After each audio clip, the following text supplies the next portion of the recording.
Good morning.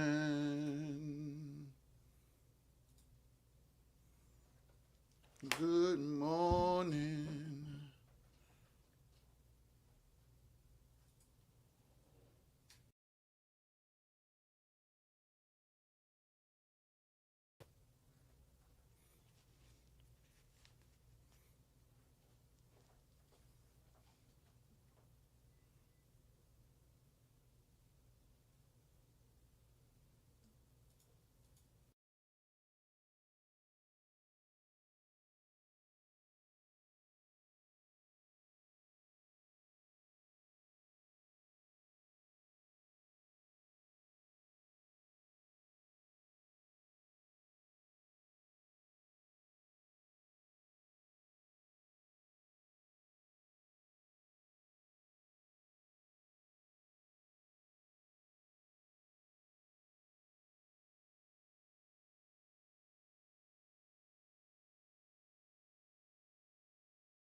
What up, Pat?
Can y'all hear me?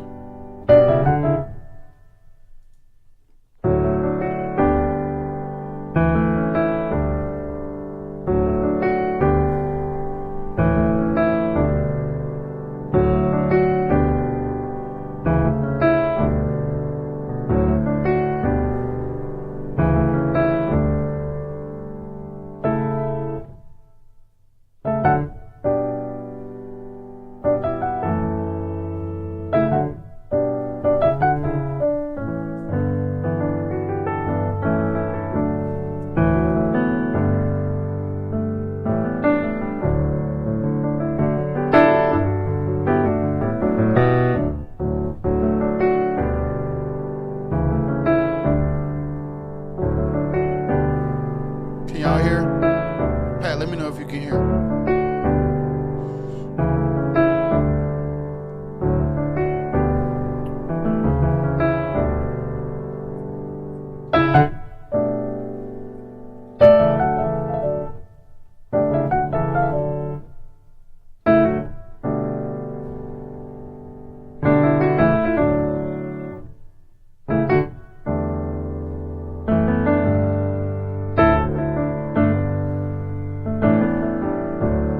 So,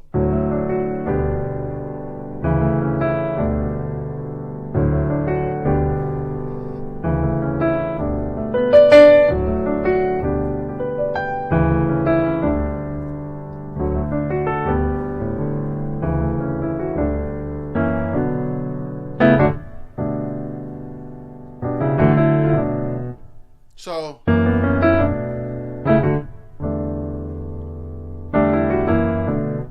so should it be like that?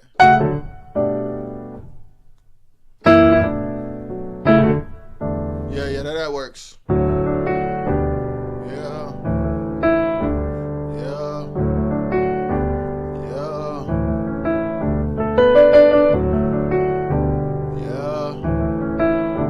yeah, yeah.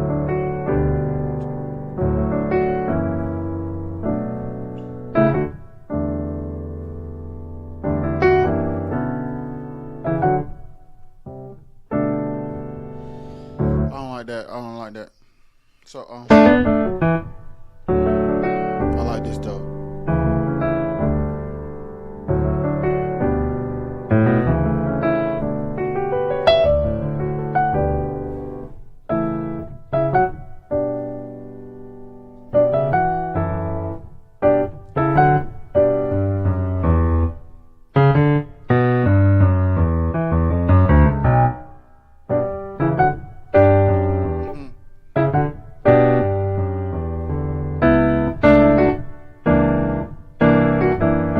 I don't know what to do. So let me see. Yeah.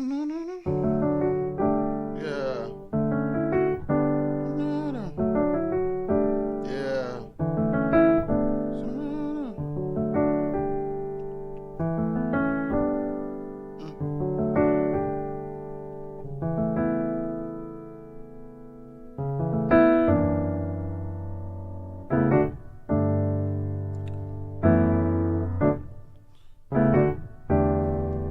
Ha ha ha.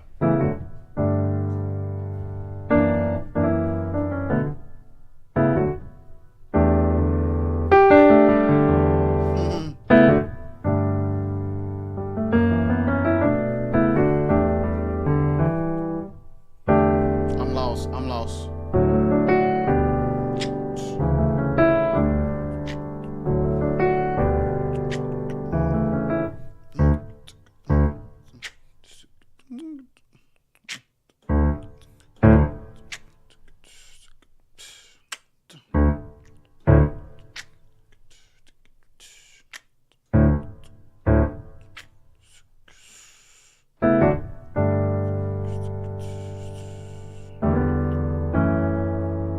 No.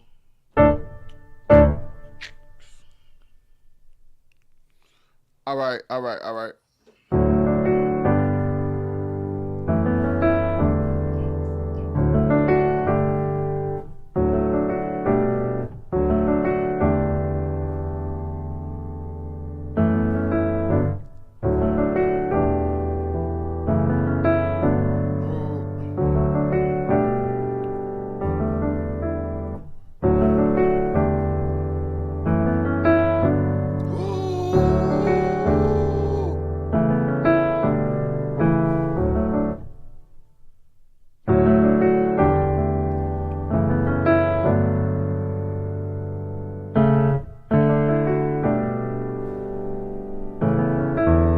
So, yeah.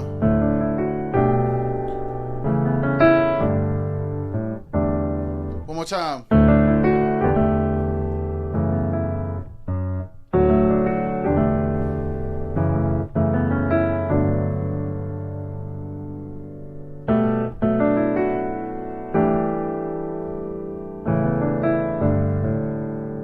So,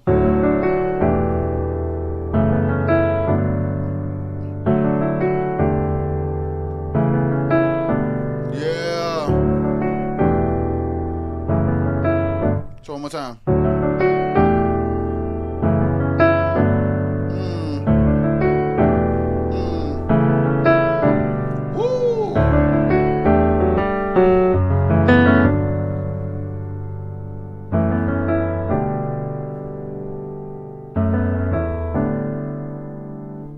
So then, so.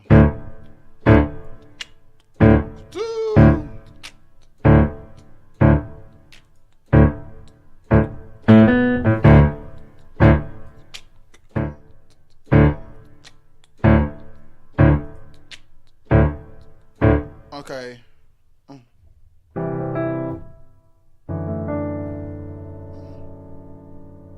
All right, let me record the parts I got. Let me record the parts I got.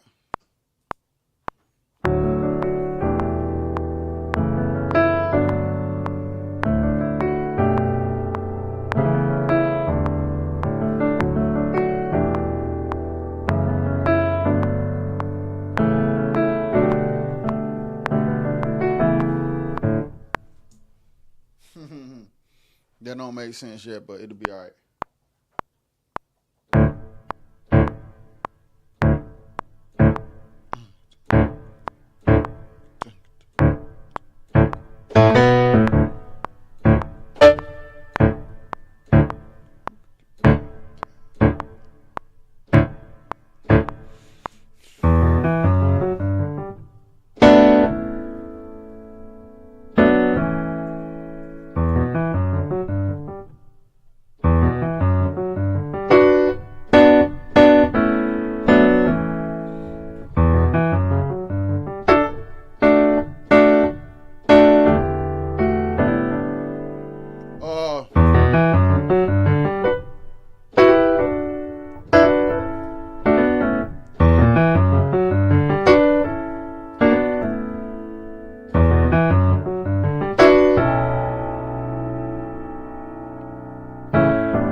There we go.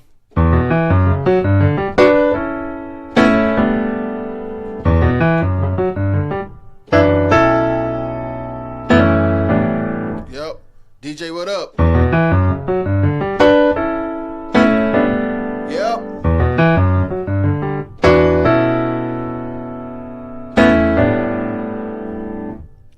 Same chords, different bass notes. My fault. My fault. One more time.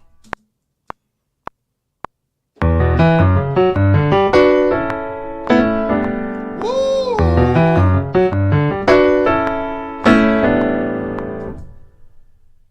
So, yeah. Oh. Yeah.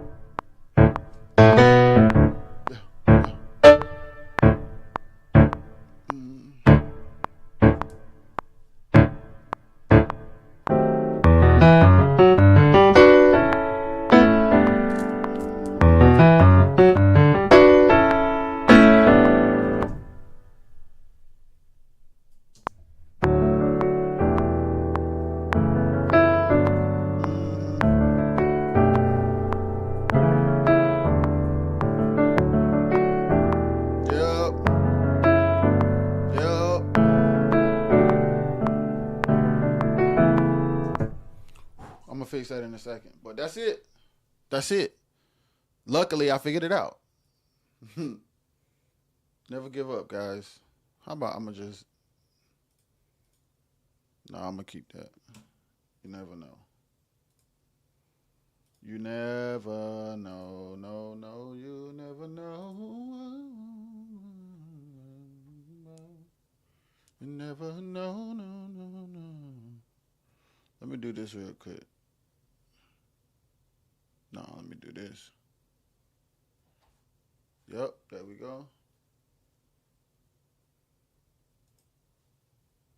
Do something simple for now.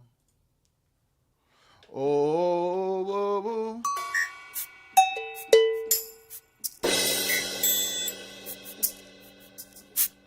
Let me do this for now.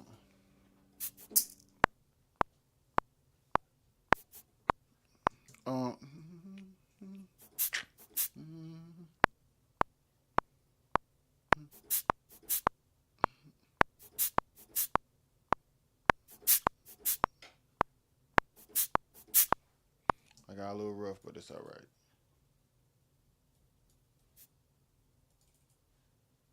That ain't it. That scrunched up too fast.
not gonna stick with this kit, but it'll be alright for now.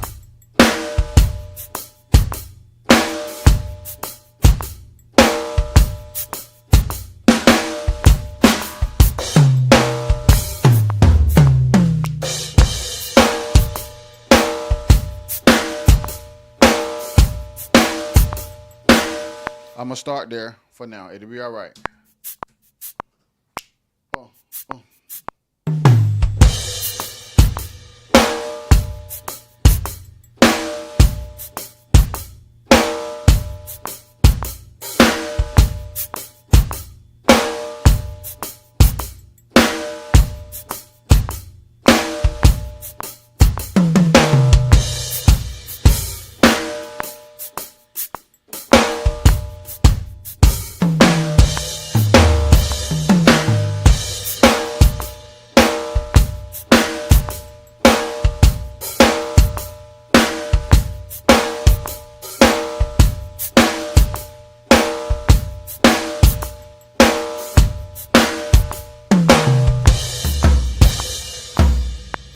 I think that's right.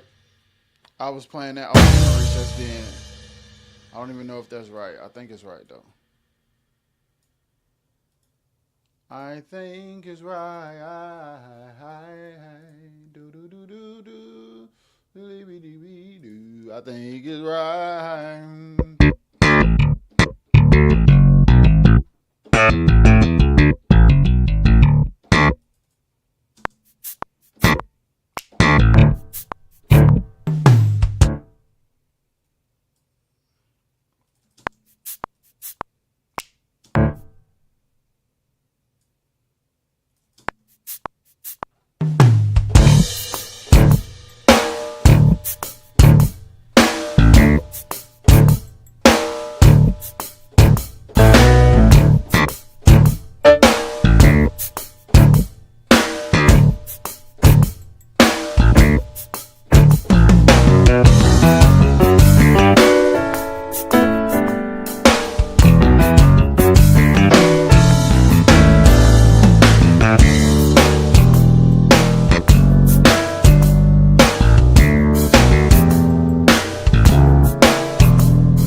Okay, one more time.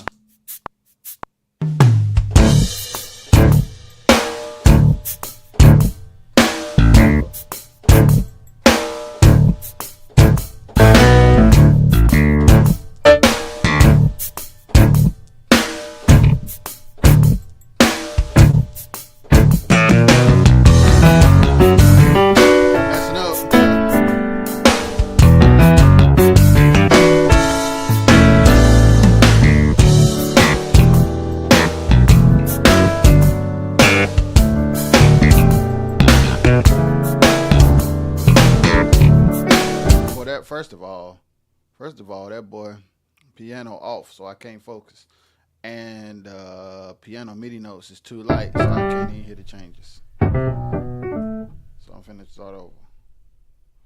I gotta figure it out. I ain't got it all the way figured it out yet, but I'm gonna figure it out. There we go. That's louder. That's louder. That's better. Rich, what up?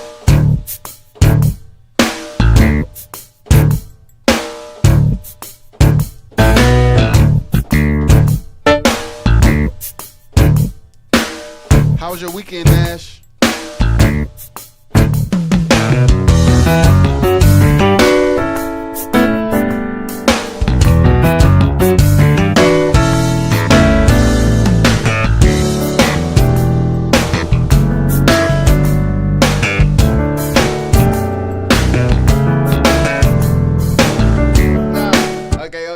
Okay.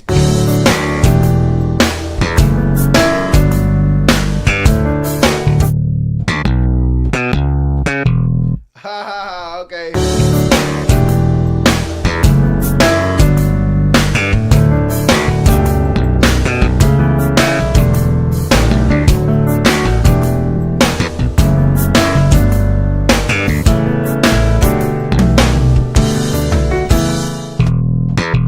play a different bass note. I mean chord. Yes,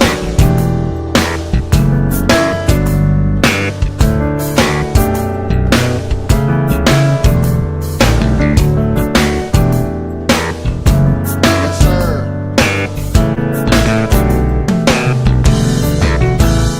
We almost there. Boom. Oh. Then I'm gonna go back to the verse on that other beat.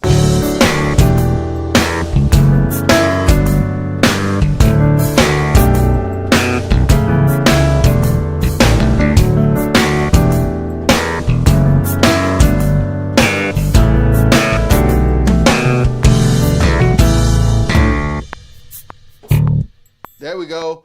I got it. Yeah, I'm gonna try to play the whole thing if I can remember it.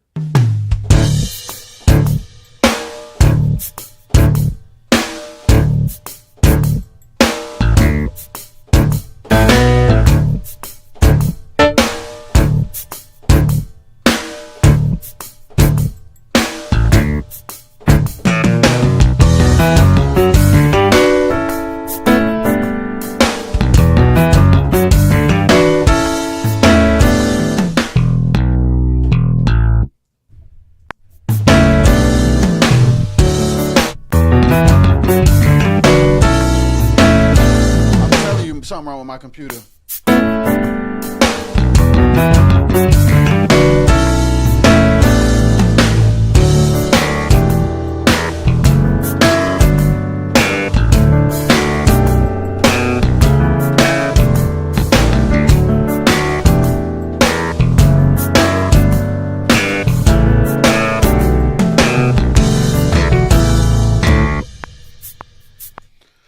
Something wrong with my computer, bro.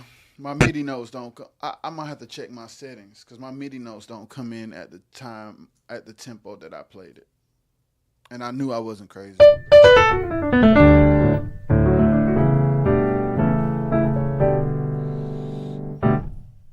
I've been trying to play it off and just work, but it's annoying though. All right, let's do it.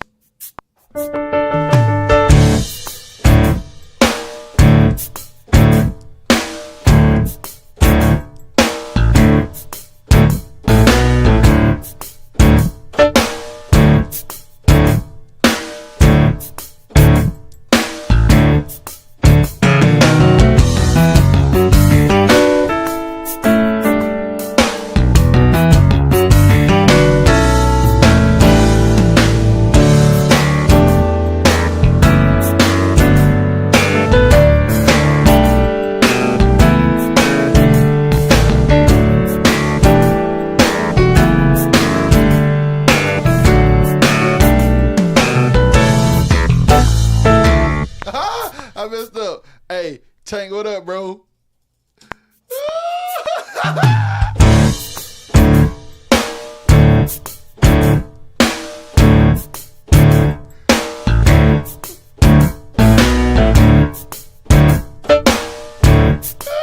Tank.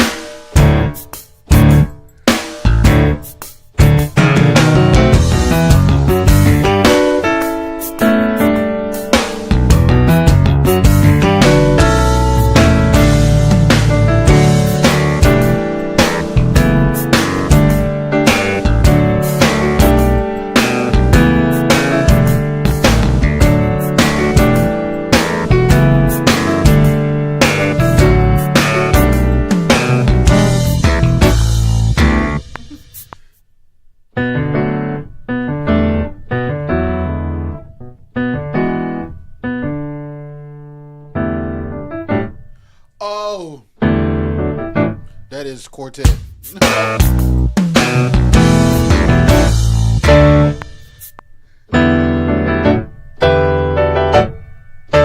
That's quartet. What was I almost got it.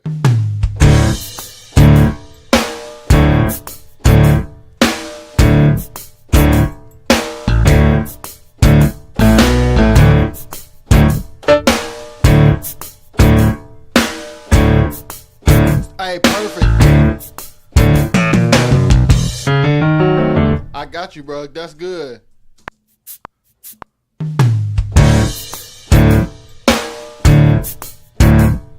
Good God, good God, good God. Woo!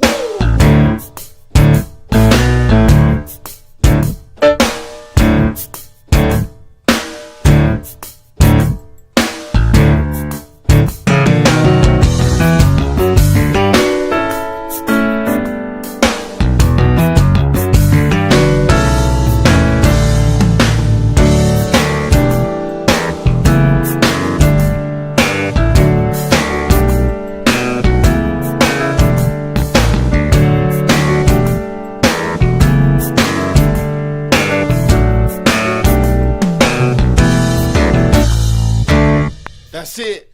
But I want to change this. That's it.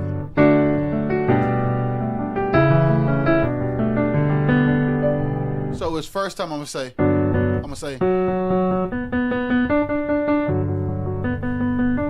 Listen. So it's listen. Then watch this.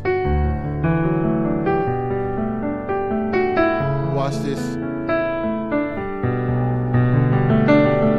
So it goes from to.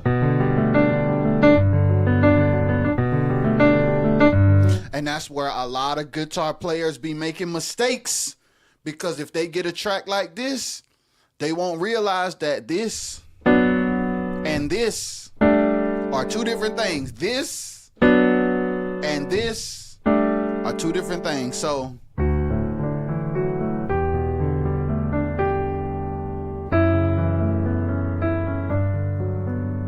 then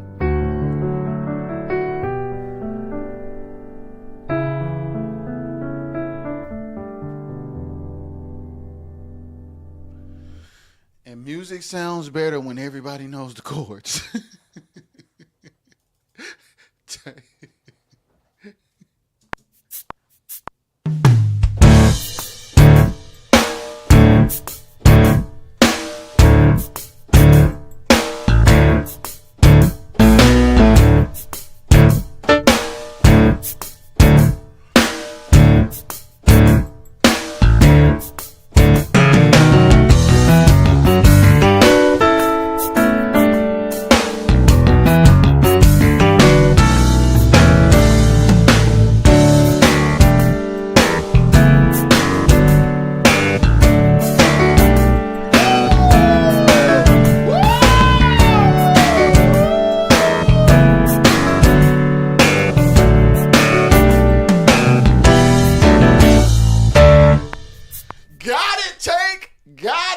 This reminds me of our rehearsals back in the day. Play it again. You got the chord? Literally. Bro, people don't be doing this, Tank. All right, you got the chord, D? You got the chord? Play it again. Play the other chord. All right, you got it? All right, Tank. Again. JD is in the building. JD gets the MVP. JD gets the MVP. I saw your video. Stop and clap for JD. Hey. JD was relieving stress this weekend, guys. That man had some tension all week.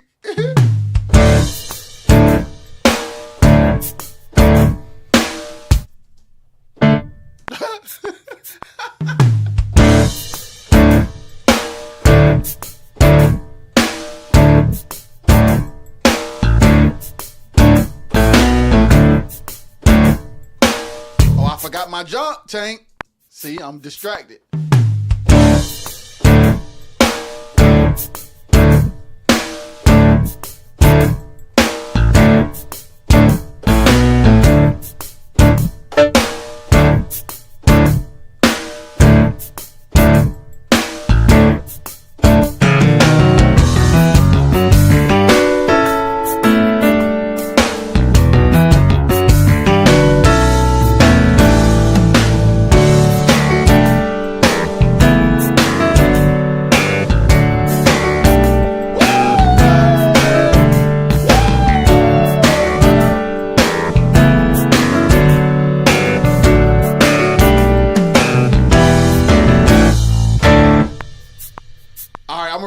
this time. I got it. I got it!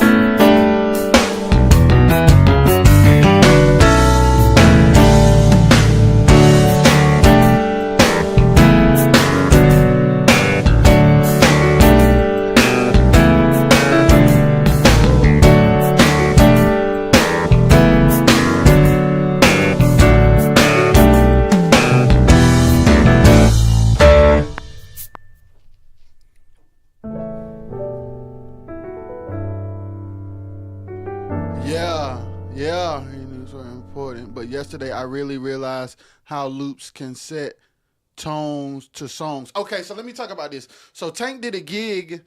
Tank did a gig at the Nashville Jazz Fest with Ralph T. Lofton, and he asked me to do the loops, so I did the loops. So let's talk about this for a second. I'm about to put my junk on. Tank just gave me something to talk about, and it's important.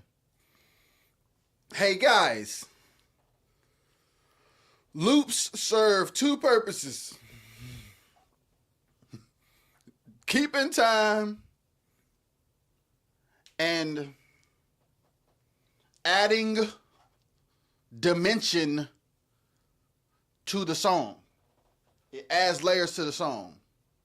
It is not for programmers to show their ability to program.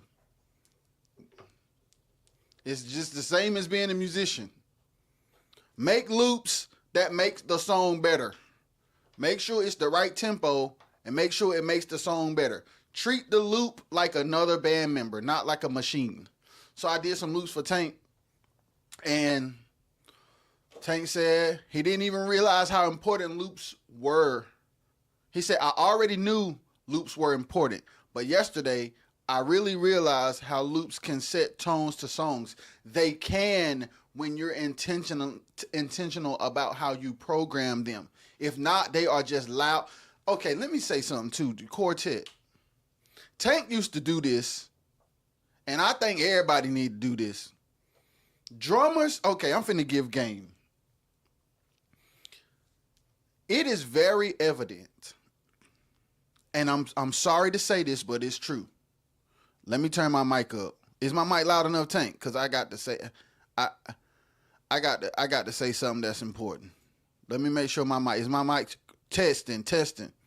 Because I'm finna say something. I'm finna say something controversial but true. Tank, my mic on 2, 1, 2. Y'all share this live. I'm finna share something that's important. It's gonna be controversial, but it's important. Okay, one thing that I've noticed and one thing I've always known is when you do a quartet gig, if you don't have your own engineer,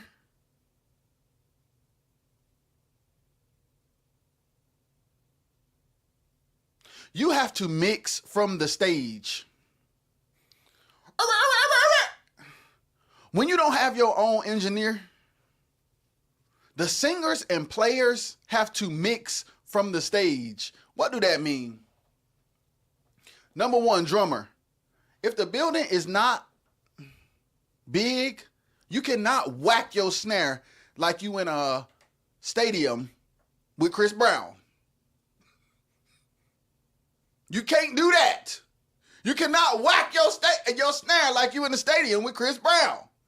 I'm talking about, I'm looking at the auditorium. I see the ceiling. I see the people a couple feet from them. I see the background singer that's singing in the middle in front of the bass drum, and they smacking it like everybody 50 feet away with the crowd way out. No, man. No, man.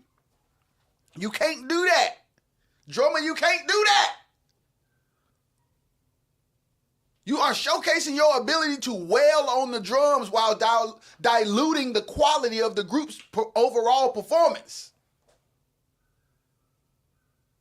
We hear you, man. We can hear you. Jesus, lighten up. We can hear you. Okay, now that I got the drummer ran out of the way, shout out to Tank. Let me tell you something. First of all, shout out to Tank Daddy. Because in rehearsal back in the day, we practicing every dynamic and scenario that's possible. If we get up in a church that is small, Tank Dad looking at us like, okay, fellas, y'all see what the deal is now. I need you. I need you to keep it sweet. I need you. And here's say right, keep it sweet. That means don't OD on volume. I'm talking about boys be wanting to be heard. So what do I mean by mix yourself? Let me go back to the loops. It's all gonna make sense. Tank used to have a volume pedal. Why have a volume pedal?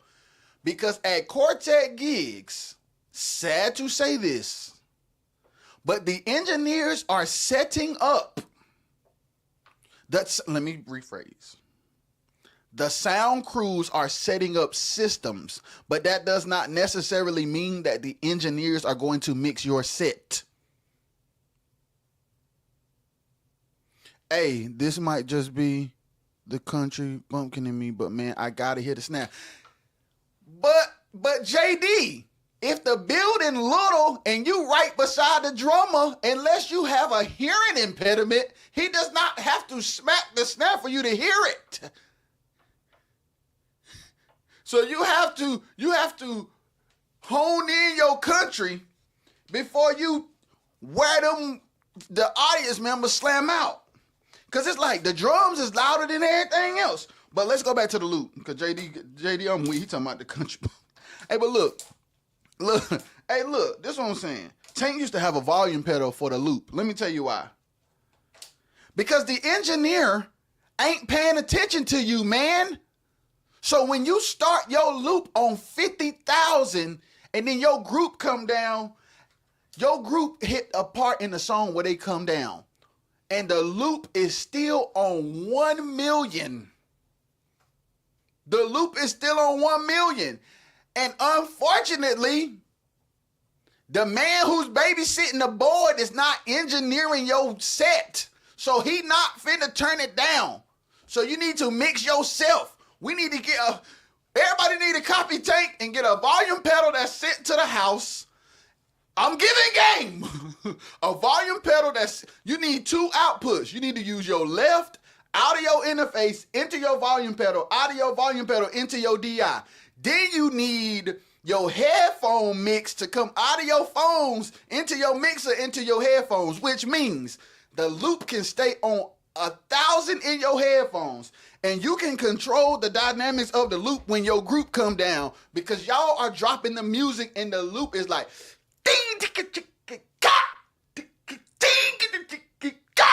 I'm like, good. No.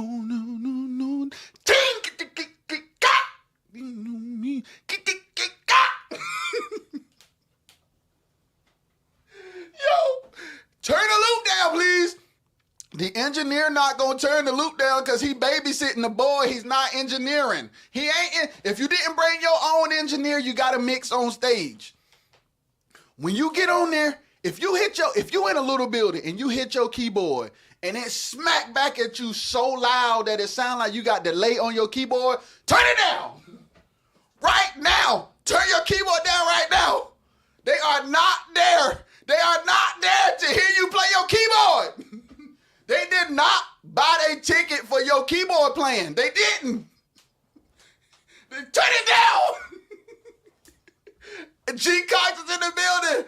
My brother, I love you so much, and I'm so proud of you, dog. Y'all, G Cox know this because we've been taught all this stuff. I'm talking about, y'all bring the music down and the snap sound like, good God, Jesus' hand snapping. Get the volume pedal, man. Let me explain it again.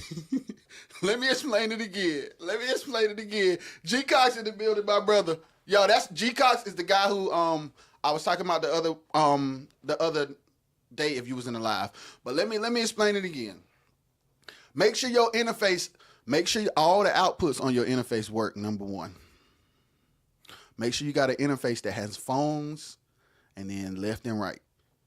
Go out of your interface, left, into a volume pedal. Go out of that volume pedal into the DI box for the house. Then if you got a mixer for playback for you to hear yourself, AG, I gotta explain. So then take your phones and go to your playback if y'all not using in-ears, because Quartet use in-ears sometimes, but in most cases, if you're moving real fast, you don't got no joint. So go out of your phones into your mixer for yourself. Left out of your interface to a volume pedal, out of your volume pedal to the DI. When your group bring their music down, prop that volume pedal, Doc. Put it like Tank did. Put it by the hi-hat pedal.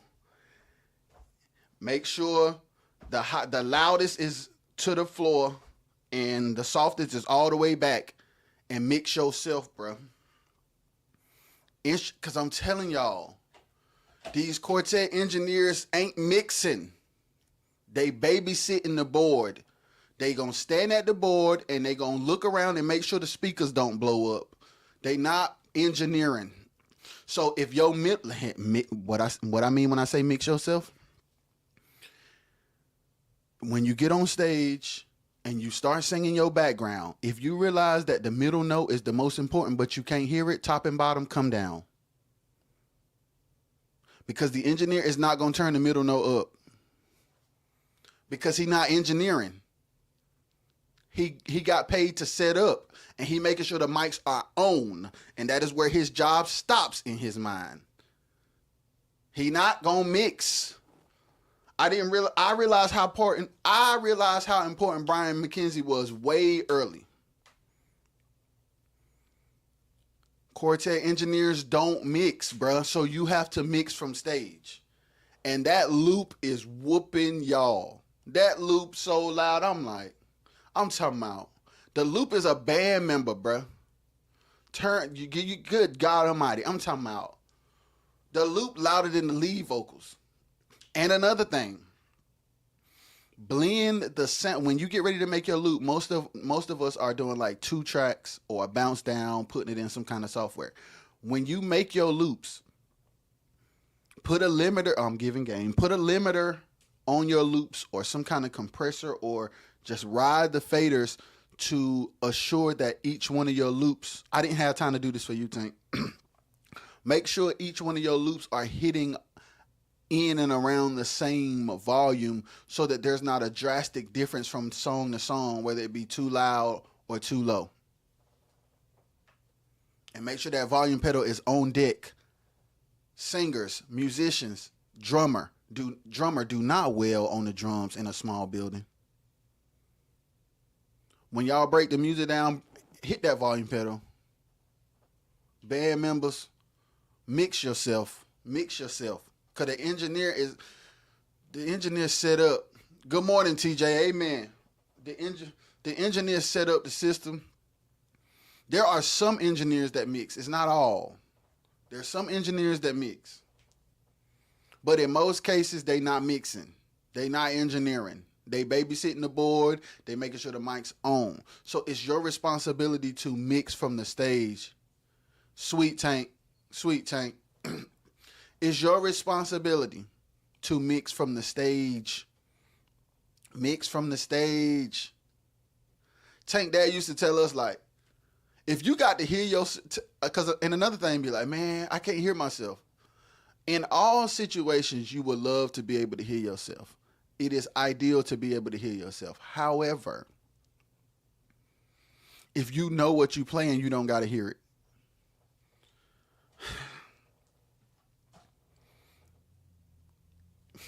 This is controversial. But if you know what you playing, you ain't got to hear it. If you are sacrificing the quality of your group's performance to assure that you can hear, that is selfish. And if you got to hear that bad, you really either in it for yourself or don't know what you're playing. If you know the song, you can play the song on mute. If you know the song well, but hey, if you're freestyling, that's another conversation. But if you know the song, hey man, Hey man, lead singers, do me another thing, lead singers. Lead singers, before you come on, I'm gonna give y'all another hack. If you got to hear yourself, yo, right here, you don't know. And TJ said, if you got to hear yours to play right, you don't know what you're doing. All right, Chandler, that's why I really hate going to shows now. Sound be trash. Everybody wants to be mic'd, but don't have the proper EQ. The whole presentation is just awful at times, but everything you saying is spot on. See. You have a possible consumer who would be a ticket buyer if we fix these things. Chandler is a potential ticket buyer if we fix these things. We don't be having these conversations. We just be busting house and shedding. Reverend Daltrich taught us that I need you to hear everybody else more than you hear yourself. If you can't hear everybody else, you too loud. That's what Tank Daddy used to tell us. We ain't had no in-ears, we ain't had no talkback. We had wedges in a church with terrible acoustics. And I mean terrible acoustics. Tank Dad's church was an old Southern Baptist church that was not built for the accoutrements we were bringing in there. So, hey, listen. Hey, if you can't hear everybody else, you're too loud. You hit it right on the money when you said... The tracks, Josiah, the tracks be on 50,100,000. The tracks is like, hey guys, there ain't no listen, the engineer, I'm not even going. Okay, all right, now I get it. Now I get why this is crazy. Did they just go be controversial? Now I get. Quartet has sound men, not engineers. A sound man is the man who brought the system in and set it up and is standing behind the board. A sound man and the engineer is not the same.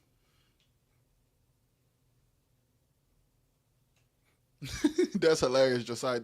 A sound man and an engineer is not the same. Definitely about to share this live. Chandler, thank you. A sound man and an engineer is not the same. The importance of having your own engineer is the fact that the quality of your performance has everything to do with how it is delivered through those speakers. How your performance is delivered through those speakers is the make or break of your performance. So if we're not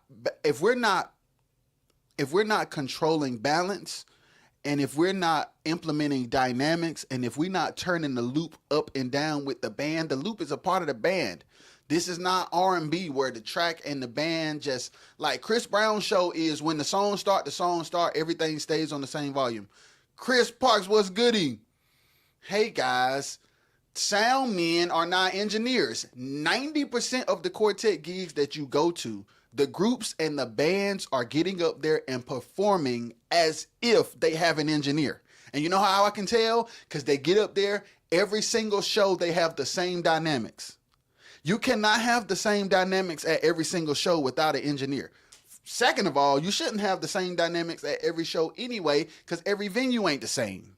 But you definitely shouldn't have the same dynamics everywhere you go if you don't have an engineer. Why? Because when Quartet hire a sound crew, it come with a sound man, not an engineer, 90% of the time. So what does that mean? He not mixing, dog. He not mixing. He babysitting the board and just making sure the mic's on. He ain't mixing, man. So when your loop too loud, he ain't turning it down. When your middle part too low, he ain't turning it up. When your guitar on 20 through the mic and through the amp,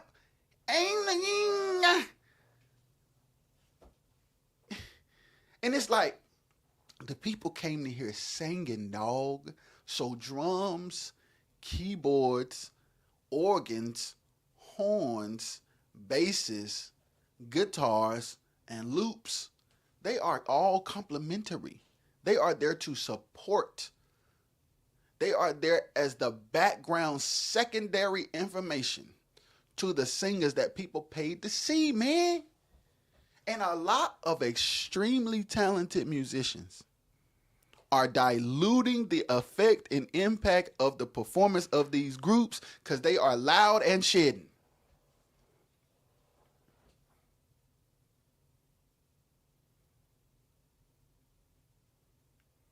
We have to create a different type of vibe if we want to see a different type of turnout.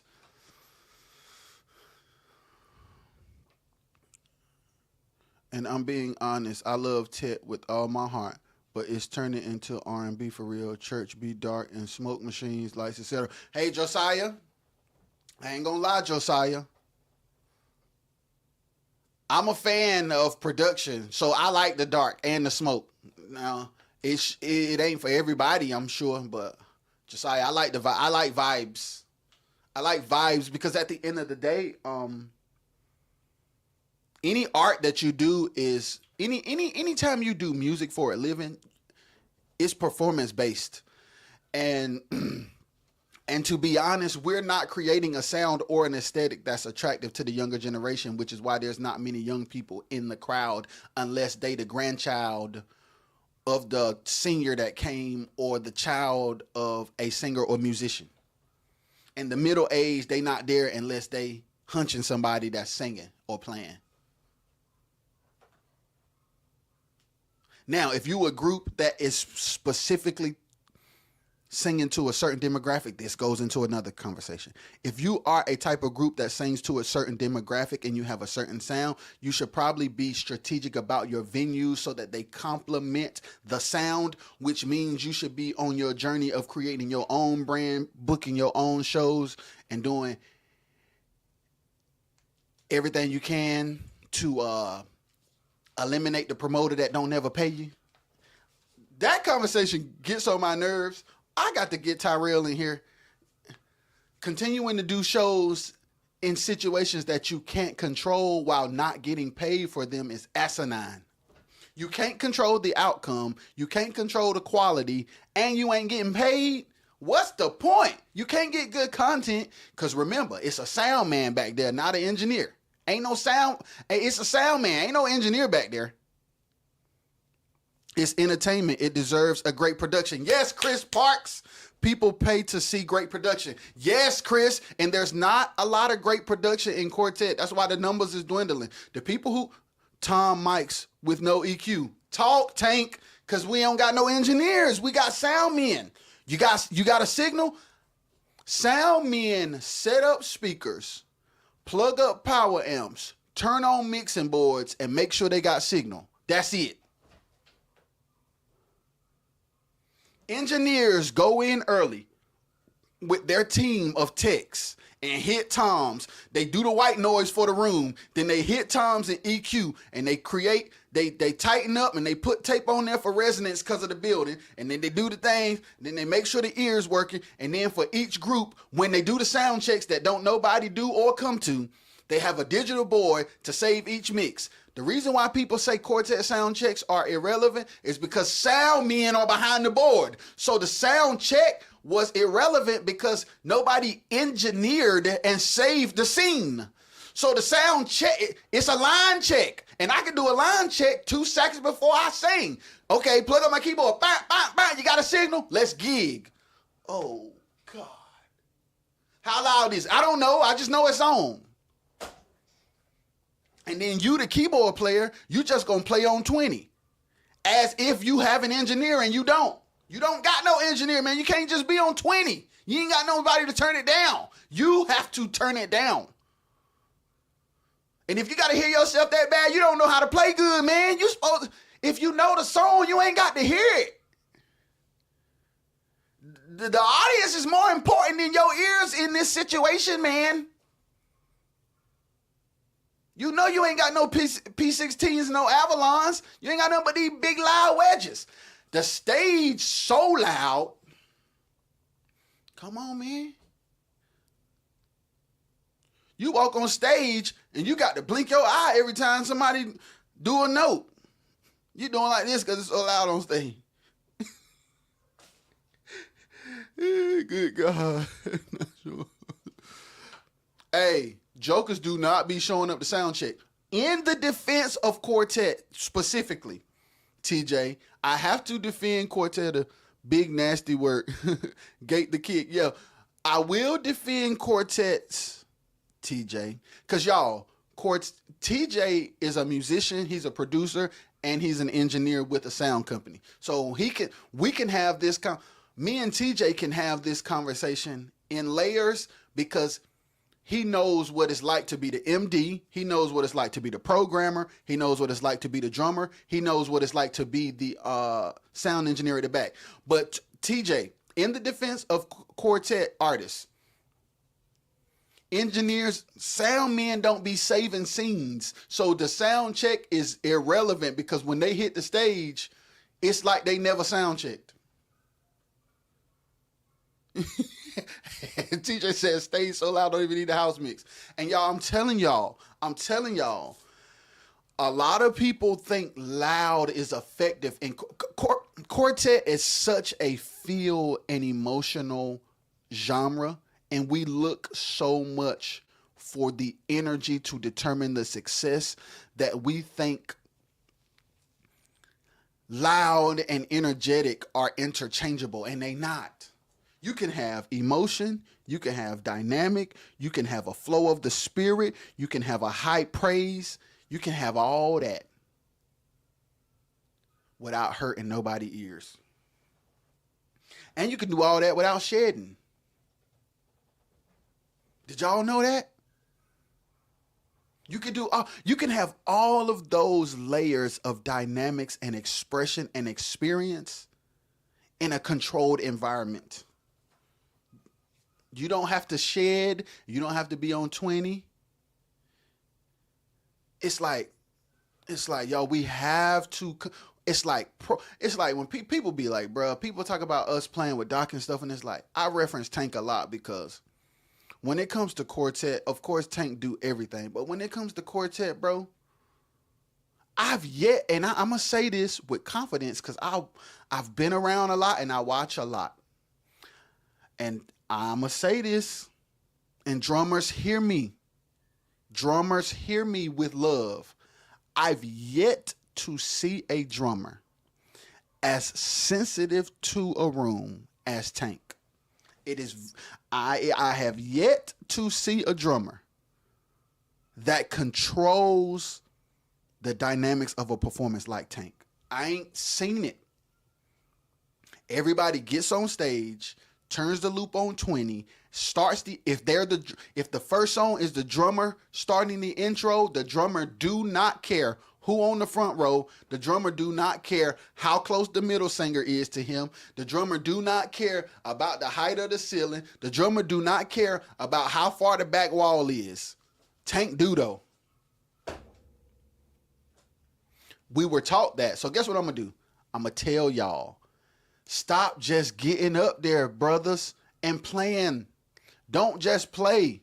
Don't just play. Observe all night. If everything has been loud all night, you have control of the whole shebang with your dynamics. And if your lead singer just wants you to be on 20, you work for him, so do what he say.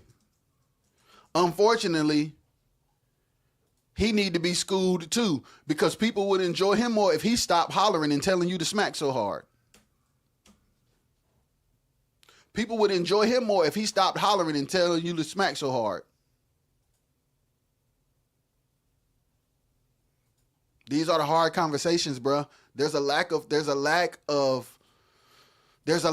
huge lack in the genre, and it comes from the fact that there is no Pops and Doc. Hey, listen, it's like, people be like, man, Doc band's so tight. That's because he teach dynamics for 50 million hours.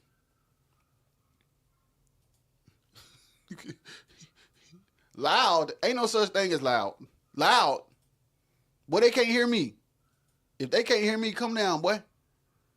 The loudest thing Doc want to hear is horns. Everything else, bring it down. Tap the snare. I've seen Tank.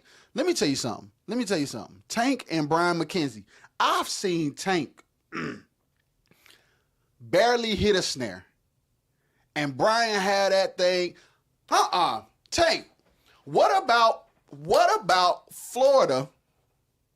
This is a true story. This giving me chills. What about Florida when Tadarius came to Quartet Hall of Fame where Pooh had broke the key bed. That's a different part of the story. Pooh tried to fix his key, y'all. Pooh tried to do surgery on his keyboard, and the key bed just fell flat in the middle of the performance. Oh, but this particular day, Tank had his lime green D drums with the black suede looking heads. And Brian, this amazed me. Brian only had a kick drum mic and a mono overhead. This is a true story. Brian had a mono overhead and a kick drum mic. And Tank was like, all right. Y'all, Tank tuned his drums, bro. I ain't lying, bro. I can't make this up. Tank tuned his drums. Brian kind of tilted the mic a little bit where it was capturing the whole kit, but it was slightly pointed at the snare. Tank tuned his drums, bro. Let me tell you something. Because we used to sound check so early that we had time to like check. So Tank would be checking his drums and we'll just be like sitting on the front pew or just like walking around. Bruh, it sounded like the whole kit was mic'd and Tank was not playing hard at all and them drums was singing. Singing. And when we did that show, I'm talking about Tank don't be busting a sweat, bruh. I'm like, we in here and ain't nobody sweating. Nobody is sweating. And we are extremely effective. But I'm gonna tell you another thing about that, y'all. I'm gonna tell you the psychology of that. When you get your this is heavy. When you get your validation from people complimenting your performances, you tend to overperform from a place of insecurity.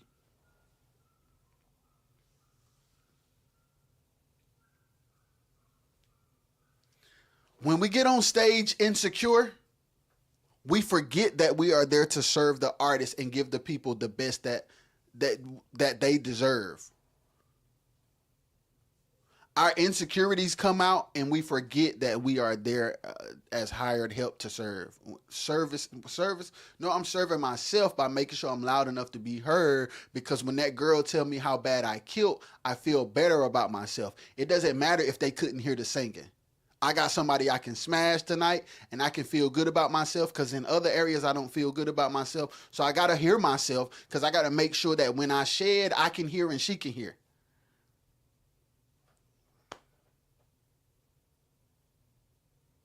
So the ticket buyers are not my concern. That's what the ticket buyers. I actually haven't ever thought about them. I actually never even considered making sure that my chords are in a place on the board where the person on the front row can feel the chords, especially when I'm playing with just the singing. I've actually never considered the fact that I should use my sounds to create an experience for the listener, to the consumer in the bleachers or in the seats. I actually have never thought about that before.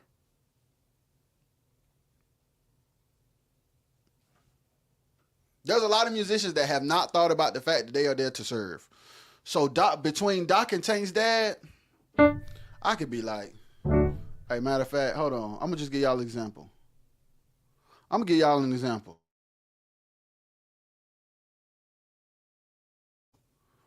give y'all an example. Hold on. I'm going to give y'all a real life example. Hold up.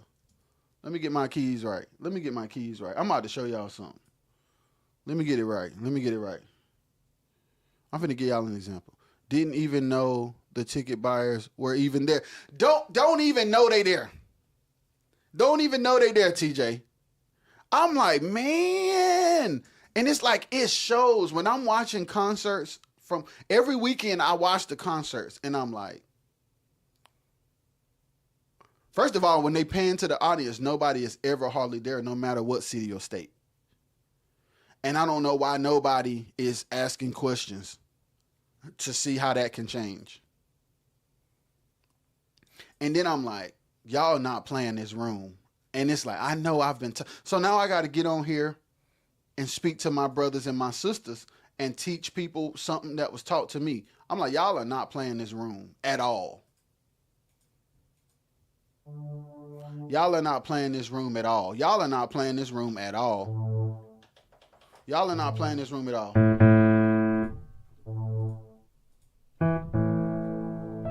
So watch this.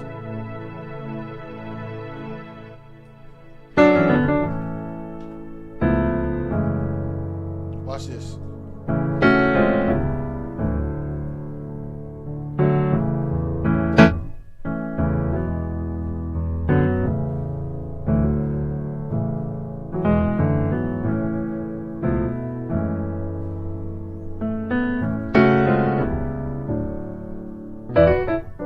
Watch this.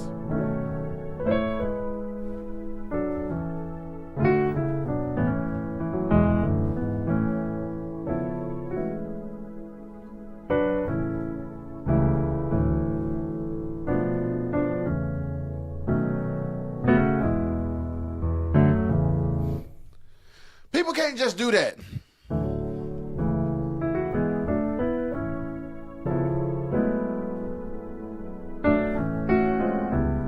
That's for the old lady in the front.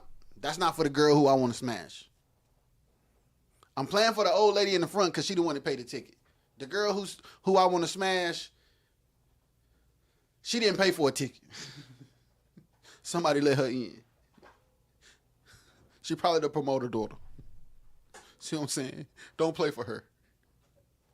Don't play for her. Don't play for her, man. Don't play for her. Don't play for her, man. Play for the ticket buyers. Because people ain't showing up to these gigs. And there are layers of reasons of why. And the part of the why that you have in your control is how you control yourself. Do better, guys. We got to do better. So listen, back to the point. There ain't no, hey, Nash on Instagram. Hey, when you do, 90% of Quartet gigs do not have engineers. They have sound men. What does that mean? You're not getting mixed. So what does that mean? Mix from the stage. Play the room. Every performance should not have the same dynamics because every room is not the same size. You should not play every gig with the same dynamics because every room is not the same size. Every room not being the same size on top of you not having an engineer means you should be more sensitive. The truth is the girl gonna be impressed either way because you on the stage to begin with. Thank you, TJ. Thank you, TJ. You do not have to shed to get her. If she like you and you on stage, you already got her. So it's a win-win. You can have her and please the old lady who bought a ticket. You do not have to shed to seal the deal. Golly. Just play the gig, bro. Hey, Nash said, hire you a sound engineer. Man, I'm telling you, some groups should fire their aux board player and get an engineer. And if he is an engineer, get him off the keyboard and put him at the mixing board. Right, TJ? If she like you, she like you. That's what I'm saying. I watch a lot of concerts every weekend, and y'all not playing these rooms. Y'all shedding and y'all not playing these rooms. I'm like, bruh, they sound, it's like, y'all not playing these rooms, bruh. There's no control. There's no prestige. There's no, oh my God, they just hit the stage, the whole mood changed. Bruh. This is man, I can't make this stuff up, bruh. People used to, like me and Tank and them, people used to be so impressed with us because it's like, we were children. Well, I was a child. They were grown. And it's like, we were mood shifters. It's like, oh, the room. It's like, it's like, yo, of course we were taught to be that way. So that's why I'm like ranting right now because I'm fussing and teaching at the same time. I'm fussing because I'm sick of it, but I'm teaching because some people just don't know no better. So I'm fussing and teaching. It's like you want to be so dope that when you hit the stage, the atmosphere shifts. And you want to be so prolific that it doesn't take a lot for what you do to be heard and felt. And you want to be complimentary, and you want to be complimentary at such a level that the artist and the group members can't move without you. They'll go broke to make sure they pay you your price because you are an asset. If anybody can fill in at any time, you don't bring nothing special to the table.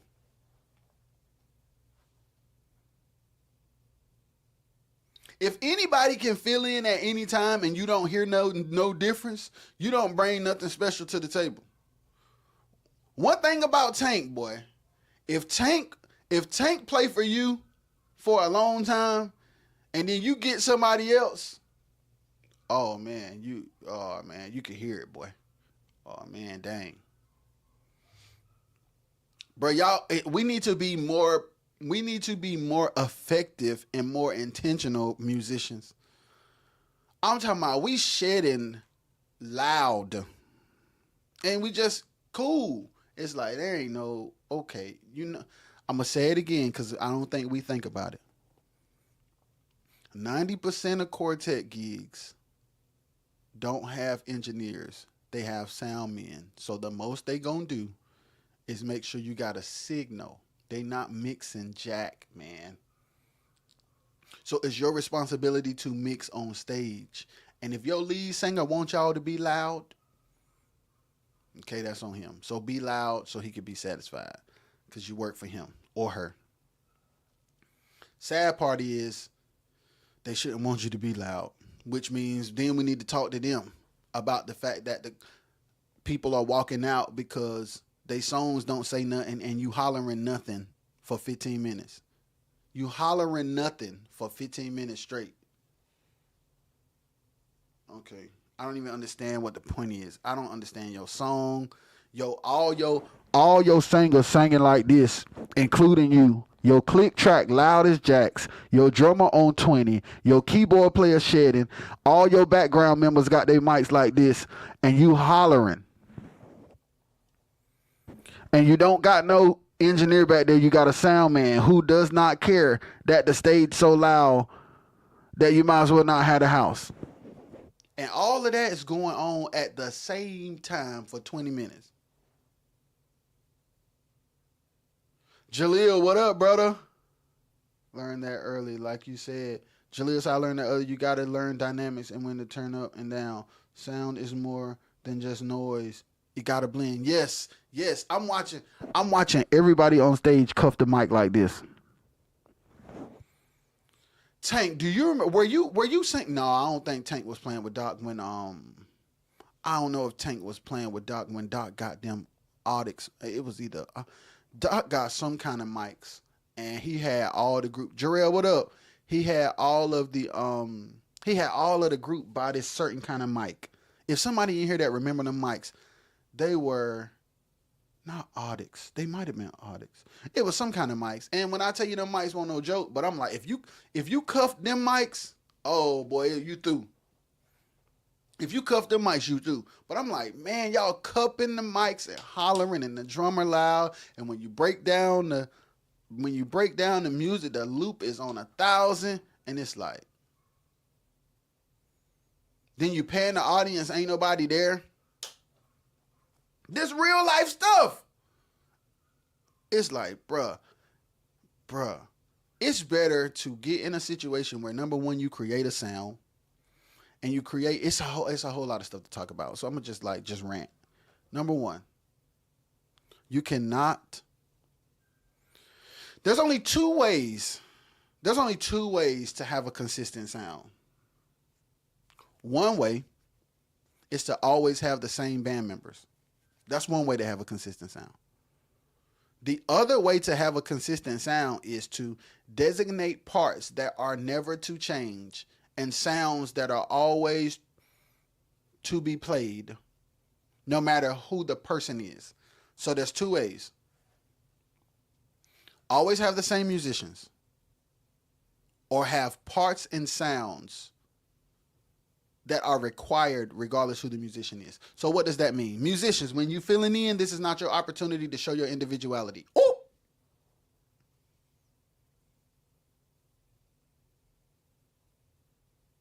That means the horn line is the horn line, the aux line is the aux line, the chord is the chord. No matter what, no matter how many chords I'm capable of playing, this is the chord for this artist's song. Happens at every show, gig, every group want to drive. The audience get tired of that. And I don't think Jarrell, I don't think people know the audience get tired of that. I don't think we are doing, y'all, let's be critical thinkers. If I'm a group and I'm doing shows all across the South, all across the East Coast, and I'm consistently doing shows and I'm seeing that, okay, we got a few senior citizens here. Yeah, we got a couple kids. Some of them came with the groups. We got a couple shorties in here. We got some dudes from the city that ain't playing, but they got in through the back. At some point, I'm going to ask myself, how do we change this? Because I'm sick of not getting paid. I'm sick of coming places like putting gas in the car and getting to places and 5 people are here. And a lot of it has to do with songs, performance, presentation, business, brand. Y'all ain't got no brands, ain't got no songs, ain't got no consistent presentation. Back to the sound, it's like, bruh, Doc's sound ain't gonna change but so much. No matter who play for him, because he is the sound. And every now and then you have people like me, I'm gonna be honest. The freedom that I, oh my God, I'm gonna just talk about it. The freedom that I had playing with Doc, let me tell y'all why I had so much freedom playing with Doc. I had so much freedom playing with Doc because I was trained by Tank's dad to be so disciplined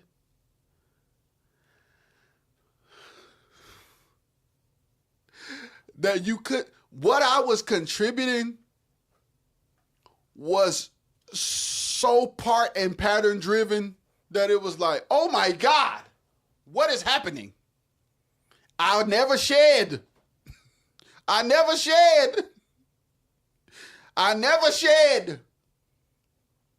Any situation I have ever been in, the key to me being important in any situation that I've ever been in is my contribution is foundational. My contribution becomes fundamental. Doc ain't never been loud. Doc will put a drive on the floor. Listen, and he's sitting there like, hey man, loud. Cause they came to hear me. They came to hear me, not you. Which is a fact. They came to hear me. It's like, so people be like, bro, people have told me like, bro, I don't understand. You doing stuff like, dang. And I'm like, man, I'm contributing things that become fundamental and foundational. To the point where when other people come, they do that. So it's like, okay, he brought something that we can't live without. So even though you're doing this, even though you're playing this role right now, I need that. So what that mean? You got Dom, you got Alex. Once Alex, Tank, watch that snare tonight. Thank you. Lead singers is not paying attention. They want to bust house. So it's like it's like, man, what makes them so effective? Tank, watch that snare. And I'm talking about Doc will sit in the audience all night long. Man, y'all think he's sitting there? Of course, politically and socially, it looks amazing that he's been supportive of all the groups thus far.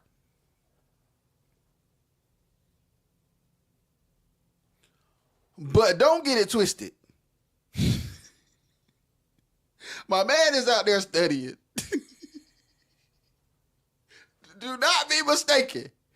Anytime you saw that man sitting there, trust me, when we got in that dressing room, buddy, I'm giving y'all game. Doc sit there all night We round, first of all, me and Tank and them didn't do no walking. So we sitting somewhere in a corner or in the dressing room. Me, 90% of the time, sleep. Tank, 90% of the time, sleep. And then it's like, Tank said, Tank like, hey, Tank and them, Tank or Pooh or somebody. Tank and Pooh or somebody are like, come wake me up. All right, I'm woke. I clear my eyes. They like, come on. So we getting dressed. The whole time we getting dressed. We are being instructed. Okay, so I'm gonna come out with Ride with Jesus, but tonight I wanna.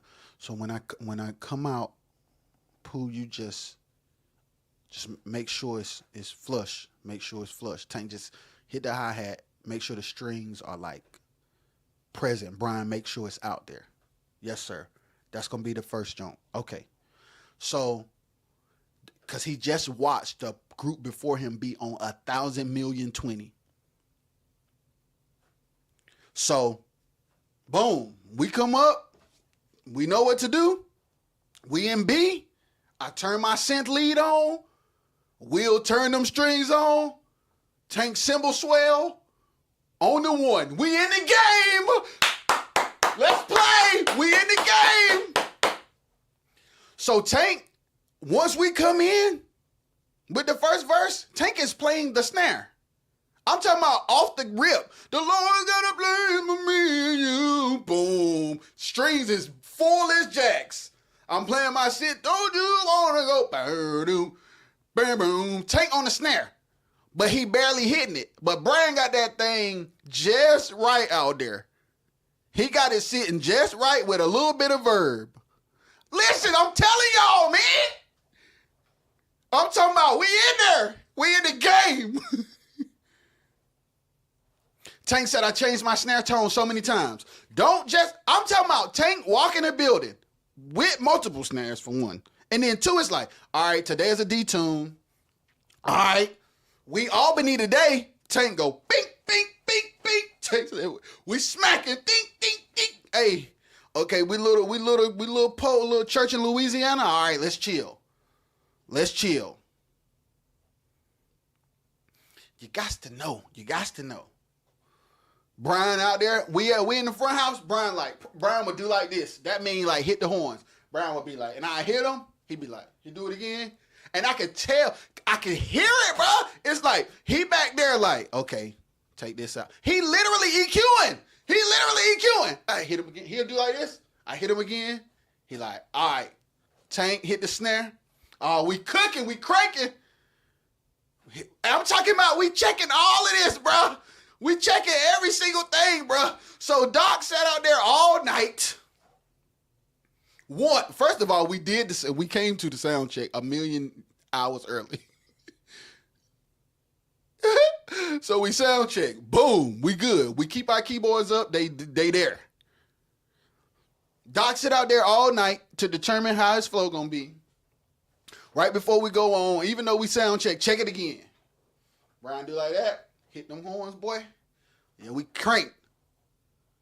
Vito. We doing our thing. So it's like, y'all got to understand. And then it's like, we playing the room. Every single song. Tank play this song soft. Next song, give it a little more. Next song, give it a little more. By the time we get to Use Me, Lord, Tank is smacking harder than he was smacking in the beginning, and he still ain't sweating. I'm talking about he's smacking and still ain't sweating. And we playing our line over and over. I don't care what people do. We not shedding. The most shedding you gonna hear from us is when the outro come. Before that, whatever the line is, I'm talking about jokers be just out of the blue. I'm talking about they come in like a crane with a lick people ain't never heard before, and it be like 16 bars long. I'm like, bruh.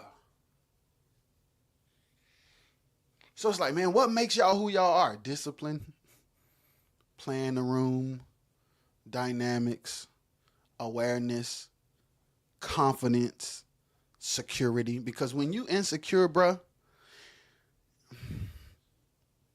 an insecure musician is gonna do two things. Give you too much or not enough. An insecure musician is going to do two things: give you too much or not enough.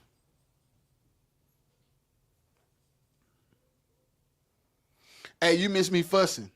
JD, you miss me for JD back on the JD back on Instagram. You miss me fussing, man, about dynamics. Dynamics are important, bro. And it's like, bro, you have to be secure enough to know, no matter what I'm capable of playing, this is what this needs. You got to be more intentional with volume, dynamics, parts, placement, and you have to mix yourself, man. Because there ain't no engineers in quartet. 90% of the shows you go to, there's a sound man who's only going to make sure that the track is on and that your line is blinking green. Other than that, mixing, what? Because half the time, and let me be honest, y'all want me to keep it real with y'all? Sometimes, now this gonna hit. Sometimes the sound men are actually great engineers, but the promoter barely paid them enough to set the speakers up. So engineering, what?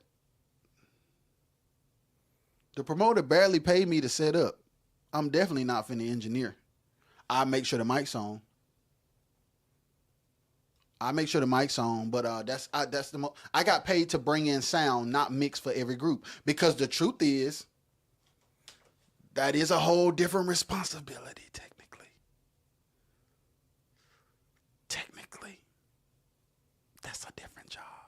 If I'm the sound crew that set up, is not technically responsible for engineering, especially if they barely got paid to set up.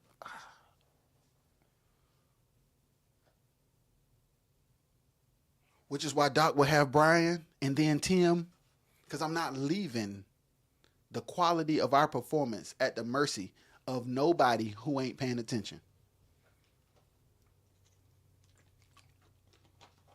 I don't know how it is now, but that's how it was then. It's like, oh, I get it. It's like, we're not in control. It's like, if we don't have our own sound and our own engineer, I don't care how good we are not in control of what the audience hears. When you perform live, it is audible and visual. What people see and what people hear need to be dope. That's why stage production is important. That's why uniforms is important. That's why where you sit and stand on the stage is important. That's why I don't know who it was that decided to stand the way we used to stand, but it made a difference because we were the only ones that did that. And it's like, all of these things are important.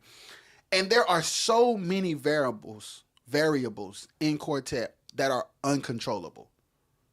So you got to control what you can control, because you can't control the venue because artists won't do their own shows. You can't control the presentation because you're at the mercy of whoever, wherever the venue is, however it's set up, whatever the back line did. That's just, when you get there, it's just like Russian roulette. It's just like, oh, it's a nice kit today. Up, it's a terrible kit today. Up, it's a decent system today. Up, it's just tops today. So you don't even have control, which is why Doc brought a system, because it's like, when you don't have, you can't build a consistent brand when you're not in control of your presentation. You can't build a consistent brand when you're not in control of your presentation. When you're not in control of how you sound and how you look, and you're at the mercy of wherever you go and whoever is there, like you at the mercy of, like, let's just make it it's mono today. TJ. Bro, and it's like, bro, we gotta get it's different ways. Like, I talked about quartet groups being their own promoters and doing venues that are small enough to be able to pack them out in places where people love them. instead of doing big empty churches with no control, with cheap sound and no money. People responded to me saying that like I was blaspheming the Holy Ghost. And then Lisa Knowles sells out the City Winery.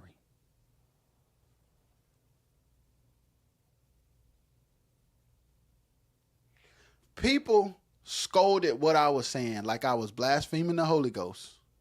And then Lisa went to Nashville, Tennessee, and sold out City Winery. Is this thing on?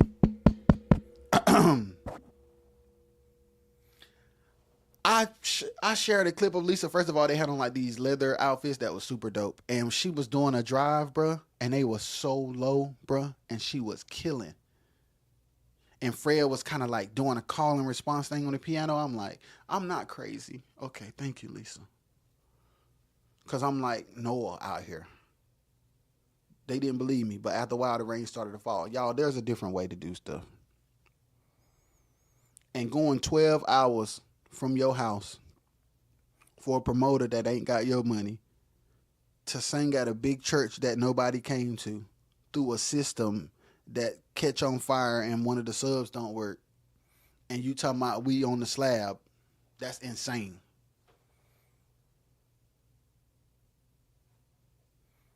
Dumping an empty house on a terrible system, going home with less than what you came with monetarily, that's not pro.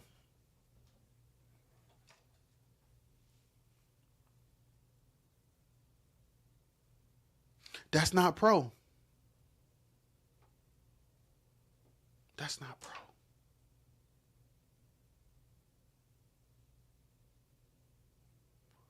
Malika's in the building. That's not pro. Let me say it again. Going 12 hours from home to bust an empty house through a raggedy system just to come home with less money than you went with is not pro. It's not pro. I know we've been taught that it is. I know booked and busy is a metric to determine success. I know shouting the people is a metric of success. But when people broke and people cars are raggedy and people can't feed their family and you don't got no brand and people not showing up to see you for real, that's not success. Even if you got a lot of dates on the calendar. You can have a lot of dates on the calendar and can barely get to any one of the shows. And it's like, we have this thing where it's like, we see somebody calendar, oh snap, they out every weekend. But how many of those weekends are they going to get the money they supposed to have? How many of those weekends are they going to be in venues where the tickets sold decent? How many of those shows will they be able to get to and from without the van breaking down? How many of those shows are they going to go to and get people's emails and phone numbers to create a list? How many of those shows are they going to take a videographer to? How many? 0. That ain't pro, bro. I'm sorry. That's not pro. That's not pro, man. It's just not pro, guys. It's like, it is wiser to build a brand on, like, listen, I said it and I keep saying it. For the groups that can afford it, okay, now I'm gonna talk to groups that can afford it. For the groups that can afford it, and when I say afford it, what do I mean? Your band members play at church. You and your group members got a job or some kind of steady income. If you're in a situation where you're able to sustain your life and pay your bills without quartet gigs, it is wiser to stop doing them for a season to build a brand. If you can afford to make a living, pay your bills, make sure your kids straight, make sure everybody eat. If you're able to do that without gigging, it is better to take a season to invest in somebody who can strategize with content, somebody who can film it. It may be somebody in your group, it may be somebody you have to outsource, but it's wiser to build a brand, build a social media presence, create content, get in the studio, make songs, film behind the scenes in the studio, create a fan base. Create a fan base. Create a fan base. Why do you want to create a fan base? Because when you look at the turnouts of these shows, okay, I'm gonna tell y'all to ask yourself a question. Groups out there who do quartet shows, when you get to a show and you look in the crowd, how many people came to see your group? If there's 10 people in the crowd, how many of those 10 people came to see your group? Did they come to the concert or did they come to see your group? And that's the shift that can be made for people who are willing. Get in your lane, create your sound, build your brand, and have shows where people to come see your group. 20 people, 30, 50, 20 people, 30 people, 40 people, 50 people coming to see you for $20 that know every one of your songs in a town where you know it's already sold out because you did digital tickets before you left home, so you're not depending on the door. That is way more valuable than flipping a coin to go do a show because the promoter like you, but people don't know you in that city. And then you can't afford to get home halfway down the road. Y'all break down, the gas pump break, or something crazy happen to the carburetor, or the transmission go out, and y'all literally cannot afford to get it fixed. That's not pro. Pro is, this is our Spotify monthly listeners. This is our website traffic. This is how much we make per month on merch. This is how much we make from our subscriptions. These are the hot spots that people love us, and this is the tour we're routing at 50 to 75 cap venues with our own sound crew and our own engineer. And we don't just do weekend shows. We're doing a month of touring in this route that the numbers showed us. We took our data from YouTube. We took our data from DistroKid.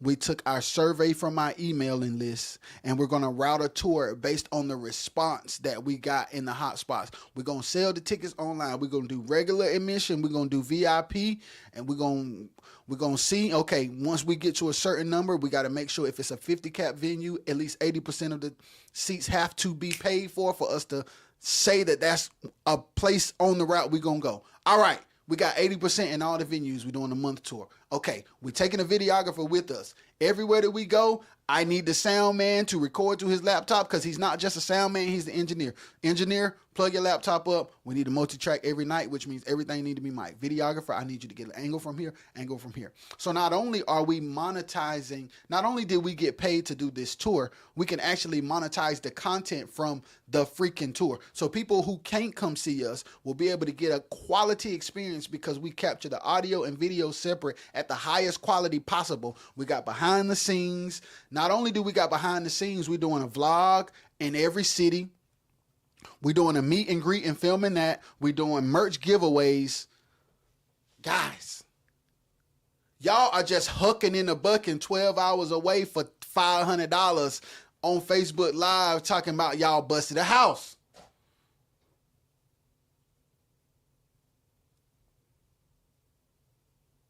And anybody who's not doing that are lokes. And the lokes are more financially stable. The lokes have more talent. They just ain't finna be doing that crazy stuff you doing. The loke you ridiculing got a daggone 401k.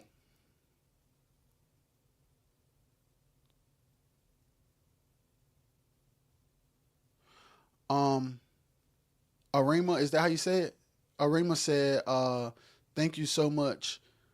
I say the same things you are saying, but now I'm just but I'm just a nobody. So wow. So it's bypass.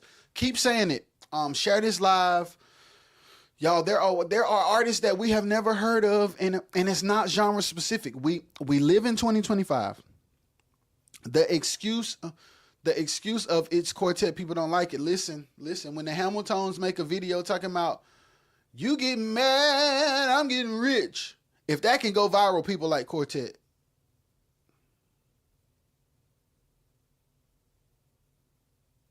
If they can say somebody roll weed and people love it, people like quartet. People love the sound and the art form. But people are not buying into our presentation because it lacks substance, it lacks story, it lacks quality, it lacks consistency. And you can't expect nobody to buy into something that has no substance, no quality, no consistency. You ain't got no brand, man. You ain't got nothing for people to buy into. And you just doing shows off of the strength of the promoter liking you and booking you, but you're not considering the fact that there's nobody there to see you. Malika said heavy on the 401k and I'll be elope. So Malika is evidently elope with a 401k. Give me 401k Loke for 20, please. Let me get that. I'll be 401k Loke any day before I be broke pro. I'm just saying, bruh. I'm just saying.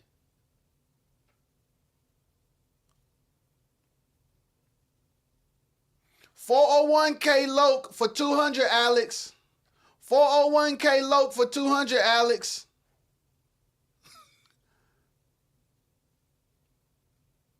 It is better to be a 401k Loke who has the resources to fund the building of a group's brand over time versus hitting the slab.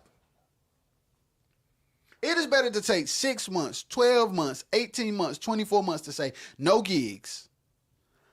We're going to create music and we're going to pound this internet game until we have the data to show where we should be performing. Because we all in this group have jobs and churches and other gigs that will sustain us financially while we build a foundation strong enough to build a house on. Let's stop trying to bust houses and let's build houses. Let's stop trying to bust houses. We're trying to tear houses down. That's why we homeless. We homeless because we tearing houses down.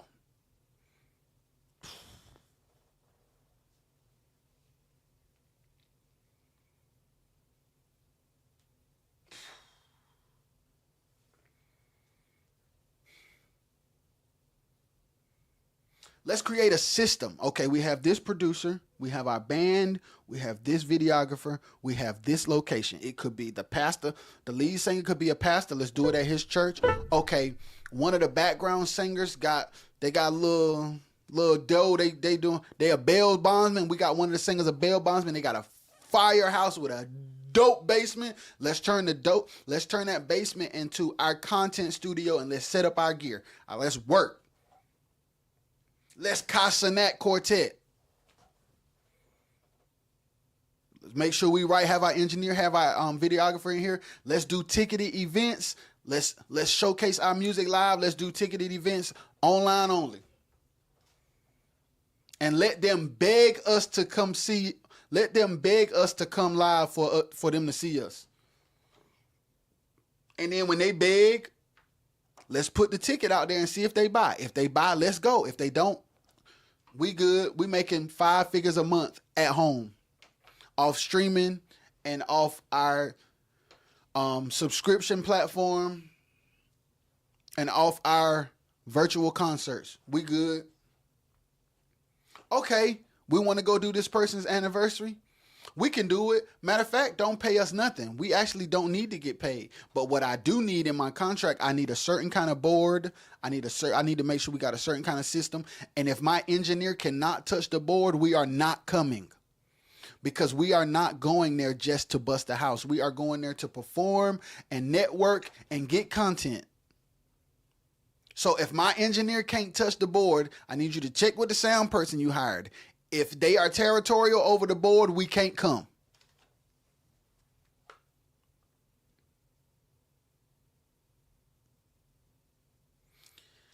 If you have that mindset, 6 months, 12 months, 18 months, 24 months from now, the conversation starts to change. And you start to be set apart. And you don't have to be a part of packages and showcases that got 50 million showcases and 50 million pro groups. And you be there for 12 hours. You could do a 3-hour show with you and an opener, packed out 75 cap venue for $75 a ticket because you have proven to be worth that much, because you have given so much value that you're worth that much. I've been saying we need to start this group as a business so we can be the employees of the brand name and think beyond performance. Absolutely, absolutely. Because at the end of the day, I'm gonna say this to his point. Because I said this I posted a video about why I left Doc McKenzie. I put it on YouTube. Some people loved it, some people hated it. But in that video, somebody pointed out something that I said that was incorrect, and I want to correct it. This is a perfect way to correct it. I said that musicians are employees, and somebody was like, employees or contractors. The point I was making is, whether you are an employee or a contractor, you work for the artist. So there's certain things you don't supposed to have to do. But if their group doesn't have a business entity set up, because they were saying, because somebody was telling me like, well, man, you said something about being reimbursed for gas, and if you worked at Walmart, you wouldn't be reimbursed for gas. Yeah, I wouldn't be reimbursed for gas, but I would know how much I'm going to make. I know I've already factored in how much it costs for me to get to Walmart, and I know how much it costs. I know how much I'm going to get paid for an 8-hour shift, and I got benefits. But if I'm in your group, you should have a business structure set up where I'm either an employee or a contractor so that I'm able to write off. Because if you pay me the same amount of money for every show that I do, and you give me a check in my business name because you have a business entity, when I do have to drive, I can keep the receipt from getting gas and write it off. But if you don't have a business entity and you paying me under the table and you only giving me $100 and it took me $25 to get here, you owe me $125. Or else I made $75.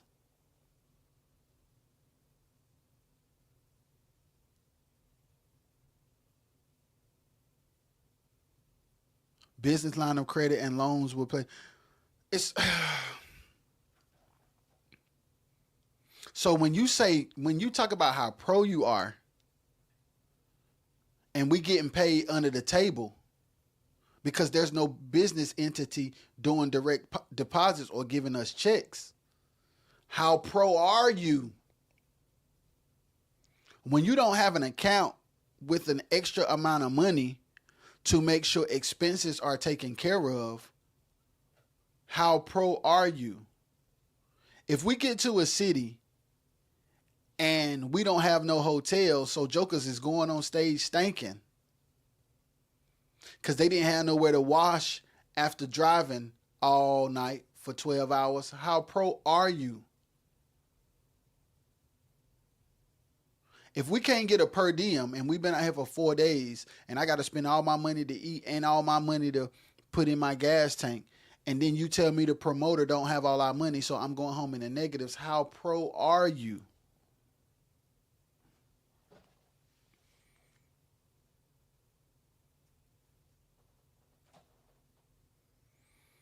That's why I say from now on, there ain't no such thing as pros and lows.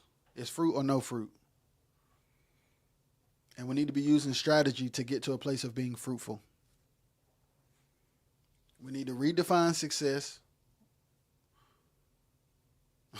fast. Because Quartet attached success with perception, not reality. What do I mean? If I kill, it doesn't matter that I'm broke. If I smash a girl, it don't matter that I couldn't get home. If I bust a house, it don't matter that we didn't get paid. I just need people to believe and see a certain thing. And as long as that perception feeds my ego, I can disregard reality.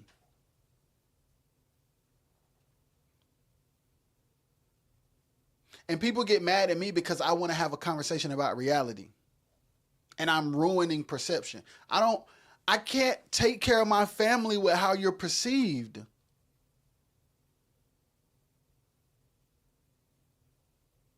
Perception can't pay a rent, a mortgage, a car note. It can't.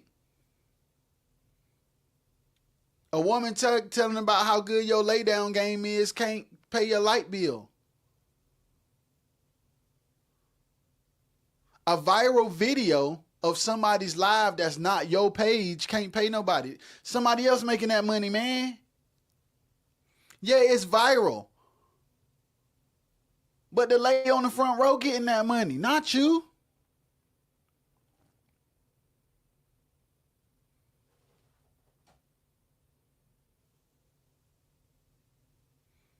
There's no such thing as pros and lows. Only fruit and no fruit.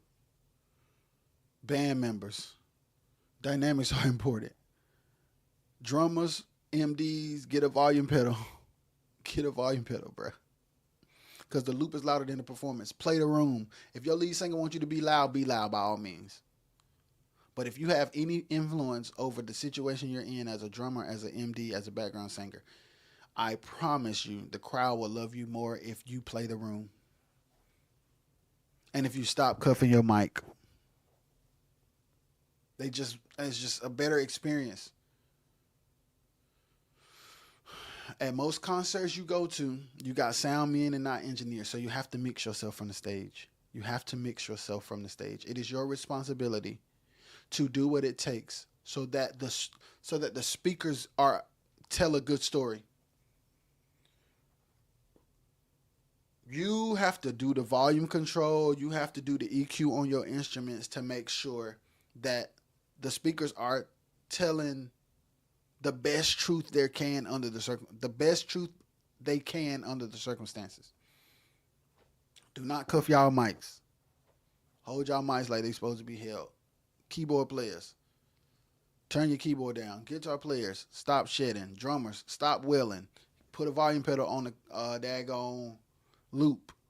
Play with dynamics. Play with control. Play with consistency. Play the room. Be professional. Play the parts. If it ain't a solo, don't shed. Singers, it's okay to holler sometimes because that's a part of quartet, but it's not okay to holler the whole time. Trying to invoke a emotional response without giving your heart to the performance is when performance has gone too far into showmanship for validation.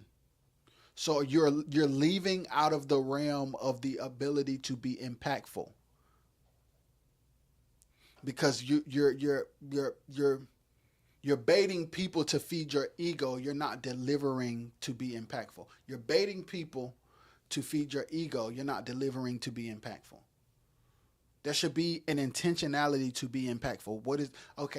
This is the room. These are the people. This is the sound system. So this needs to be the lineup. This needs to be how we play. This needs to be how we sound. Use that sound instead of that sound. Tune your snare down. Make sure the loop stays low. Let's do this on the floor. Tonight, let's do the first song with just the keyboard. Strategize and be strategic. Play the room and serve. When you get up there to sing, you're serving.